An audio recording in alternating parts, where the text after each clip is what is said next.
प्यारे बच्चों, हम लोगों ने दीवानों की हस्ती नामक पाठ पढ़ लिया था। अब उसके प्रश्नोत्तर हम करेंगे। उसके लिए सबसे पहले कवि ने अपने आने को उल्लास और जाने को आंसू बनकर बह जाना क्यों कहा है? कवि ने अपने आने को उल्लास और जाने को आंसू बनकर बह जाना क्यों कहा है? तो इसका उत्तर हम लोग देखेंगे। कवि और उसके साथी देश प्रेमी व हंसमुख प्रवृत्ति के हैं। वे जहाँ भी जाते हैं लोगों को खुश करते हैं, परंतु वे लोगों को स्थायी प्रसन्नता नहीं दे पाते हैं, क्योंकि वे उनके पास हमेशा के लिए नहीं रहते हैं।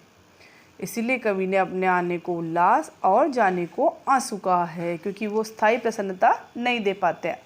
आते तो हैं देश प्रेमी और हंसमुख प्रवृत्ति के, इसलिए तो उल्लास है उनके जीवन में, और जाते समय चले जाते हैं इसलिए उनके जीवन में आंसू भी है। तो दोनों ही परिस्थितियाँ उन्होंने इसलिए कही है। प्रश्न नंबर 2 का है कि भिखमंगों की दुनिया में बेरोक टोक प्यार लुटाने वाला कवि ऐसा क्यों कहता है कि वह अपने हृदय पर असफलता का एक निशान भार की तरह लिए जा रहा है? क्या वह निराश है या प्रसन्न है? तो कवि निराश है या प्रसन्न है, इस बात का जवाब देते हुए कवि द्वारा अपने हृदय पर असफलता का एक निशान भार की तरह लेकर जाने का अभिप्राय ये है कि कवि दुखी और अभावग्रस्त लोगों के बीच प्यार तथा अपनत्व प्रकट करते हुए उनमें खुशियाँ बांटता रहा है, परंतु ये खुशियाँ थोड़े समय के लिए ही होती है। कवि उन्हें स्वतंत्रता रूपी स्थायी अनमोल खुशी देना चाहता था, परंतु इस प्रयास में वह असफल हो गया, और असफल होने पर वह इसे अपने हृदय पर असफलता का बोझ मानता है। इससे कवि की निराशा प्रकट होती है। तो ये है प्रश्न नंबर 2 का जवाब। और प्रश्न नंबर जो 3 है, कविता में ऐसी कौन सी बातें हैं जो आपको सबसे अच्छी लगी? कविता में ऐसी कौन सी बातें हैं जो आपको सबसे अच्छी लगी? प्रश्न नंबर 3। तो प्रश्न नंबर 3 है, उसका जवाब आपको स्वयं करना है। मैं लगभग समझा देती हूँ आपको। कविता में अनेक ऐसी बातें हैं जो आपको अच्छी लगी होगी, जैसे कविता में बेफिक्र और मस्त जीवन जीते हुए दूसरों की खुशियों का ध्यान रखने का भी संदेश दिया गया है। साथ ही सुख दुख को समान भाव से ग्रहण करने की भी प्रेरणा हमें मिलती है, और कविता में उल्लासपूर्वक मस्ती का जीवन बिताने का भी संदेश दिया गया है।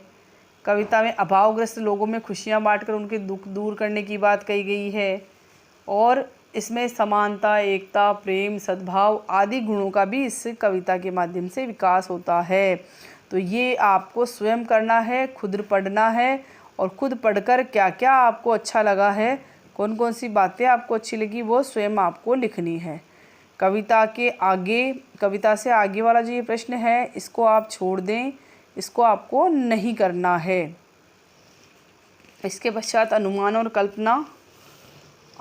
कल्पना में भी इस पाठ में कुछ ऐसा है नहीं जो किया जा सके, तो इसको और भाषा की बात को भी आप छोड़ दें। दोनों ही प्रश्नों को छोड़ना है आपको। इसके पश्चात आपको करने हैं शब्दार्थ में हस्ती, अस्तित्व, आलम, दुनिया, माहौल, स्वच्छंद, अपनी इच्छा के अनुसार चलने वाला। इसके पश्चात मैं कुछ प्रश्न आपको दे रही हूँ जो आपको गृह कार्य में करने हैं, वो मैं आगे बताती हूँ। ये प्रश्न हैं जो आपको 5 प्रश्न गृह कार्य के रूप में करने हैं। प्रश्न नंबर 1 है, प्रस्तुत कविता एवं कवि का नाम लिखिए।